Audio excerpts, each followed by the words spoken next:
ఈ ఉప్పల్ హిల్స్ స్థలం ఏదైతే ఎంపిక చేశారో ఈ స్థలం పైన చెరువు లేదు, కింద కాలువ లేదు. కేవలం ఈ యొక్క ప్రాజెక్ట్ యొక్క కాస్ట్ పెంచాలని, ఆ రకంగా కాంట్రాక్టర్ల జేబులు నింపాలని, దండుకోవాలన్నటువంటి ఆలోచనతో ఎంపిక చేసినటువంటి యొక్క స్థలాన్ని మాత్రమే మేము వ్యతిరేకిస్తున్నామని చెప్పని నేను పేర్కొంటా ఉన్నా. ఈ యొక్క ప్రాజెక్టునే కింద మూసి కాలువకి దగ్గరలో కనుక తీసుకుపోయి కడితే ఈ ప్రాజెక్టు ధర కంటే సగంలోనే ఆ యొక్క ఎస్టీపీ పూర్తి అవుతుందని కూడా నేను సవాల్ విసురుతున్నా అని చెప్పని కూడా నేను పేర్కొంటా ఉన్నా. కాబట్టి ఈరోజు ఈ యొక్క పౌరుల యొక్క మద్దతుతో, భారతీయ జనతా పార్టీ యొక్క అండతో ఈ యొక్క ఎస్టీపీ యొక్క స్థలాన్ని మార్చాలన్నటువంటి ఆలోచనతోన మేము ఈరోజు నిరసన తెలియజేయడానికి వచ్చామని చెప్పని నేను పేర్కొంటా ఉన్నా. ఇలాంటి యొక్క నిరసనను కూడా పరిణామాలు చాలా తీవ్రంగా ఉంటాయని చెప్పని నేను హెచ్చరిస్తా ఉన్నా. ఈరోజు శాంతియుతంగా సాగుతున్నటువంటి ఒక ధర్నా, శాంతియుతంగా మా యొక్క అభిప్రాయాన్ని వెలుబుస్తున్నటువంటి ఒక నిరసన, ఈ యొక్క నిరసనని స్వాగతించాలి, సహకరించాలి. దాంతో పాటుగా ఇప్పటికీ కూడా ఒకవైపున నల్ల చెరువు సుందరీకరణ కాల, ఇంకొక వైపున మూసి కాలువకు సంబంధించినటువంటి పనులు కూడా ఎక్కడిదక్కడనే ఉన్నాయి. ఇదే ఎస్టీపీ కనుక ఆ మూసి కాలువ దగ్గరగా కట్టినట్టయితే ఎంతగానో ఉపయోగకరంగా ఉంటుంది, దాని లక్ష్యాన్ని నెరవేర్చినట్టుగా కూడా ఉంటుందని చెప్పని పేర్కొంటున్నా. పైగా ఈ యొక్క ప్రాంగణం ఏదైతే ఎంపిక జరిగిందో ఈ ఎంపిక జరిగినటువంటి ప్రాంగణానికి ఉప్పల్ నీళ్లు చుక్కరావు, కుర్మానగర్ నీళ్లు చుక్కరావు, ఈ లక్ష్మీనగర్ ఉప్పల్ హిల్స్ నీళ్లు కూడా చుక్కరావు. వచ్చేటువంటి నీళ్లు ఎక్కడి నుంచో దూరం నుంచి పైపులేసి ఖర్చు పెంచి తీసుకొచ్చి నిల్వయించి శుద్ధి చేస్తామంటే, ప్రజాధనాన్ని దుర్వినియోగం చేస్తామంటే సహించేది లేదు అన్నటువంటి విషయాన్ని హెచ్చరిస్తా ఉన్నాం. ఈ యొక్క అంశాన్ని తప్పకుండా ఈ యొక్క అంశాన్ని ప్రజల దృష్టికి మరింతగా తీసుకురావడమే కాకుండా అధికారుల దృష్టికి కూడా తీసుకెళ్లి ఉన్నతాధికారులతో కూడా మాట్లాడి స్థలం మార్పిడి చేయాలని చెప్పని కోరుతామన్నటువంటి విషయాన్ని తెలియజేసుకుంటూ ఈ యొక్క కార్యక్రమం శాంతియుతంగా సాగుతుంది కాబట్టి అందరూ కూడా సహకరించాలని చెప్పని మరొకసారి విజ్ఞప్తి చేస్తున్నా. ప్రజాస్వామ్యంలో నిరసన తెలియజేసే హక్కు ప్రతి ఒక్క పౌరుడికి ఉన్నటువంటి ఒక హక్కు అని రాజ్యాంగమే చెప్తా ఉన్నది.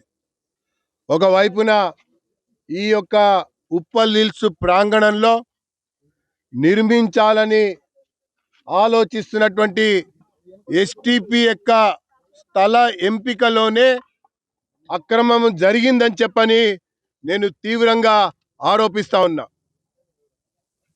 అమృత్ పథకం కిందట మురికి నీరును శుద్ధి చేయాలని, చెరువు నీటిని కూడా శుద్ధి చేయాలని, కాలువల నీటిని కూడా శుద్ధి చేయాలని కేంద్ర ప్రభుత్వం యొక్క నిధులతోన అమృత్ అనే పథకం కింద కొన్ని వందల కోట్ల రూపాయలని హైదరాబాద్ మహానగరానికి ఇచ్చివేయడం జరిగింది.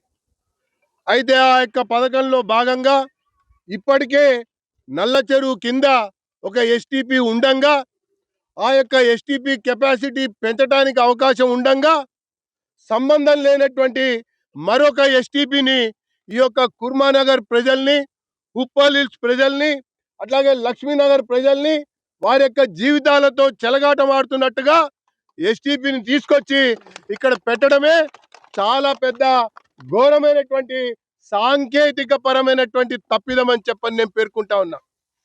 ఇప్పటికే నేను ఒక ఇంజనీర్గా ఉన్నతాధికారుల దృష్టికి కూడా ఈ అంశాన్ని తీసుకెళ్ళటం జరిగింది. స్వయంగా ఎండి గారే రేపు మీరు చర్చలకు రమ్మని వారు ఆహ్వానించినటువంటి విషయాన్ని కూడా నేను మీకు తెలియజేస్తున్నా.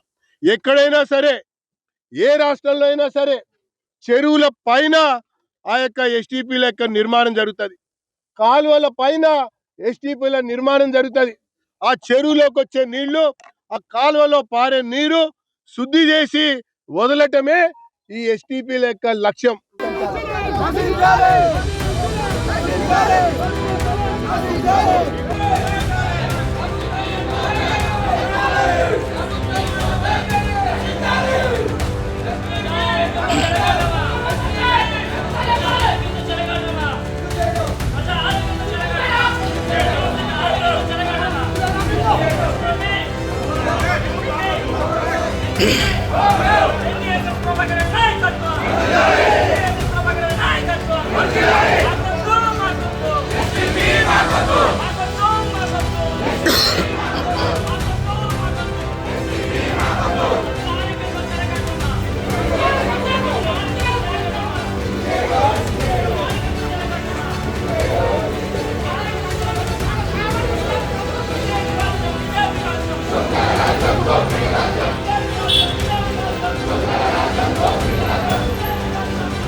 ఇదే మీ రాజ్యం, ఇదే మీ రాజ్యం.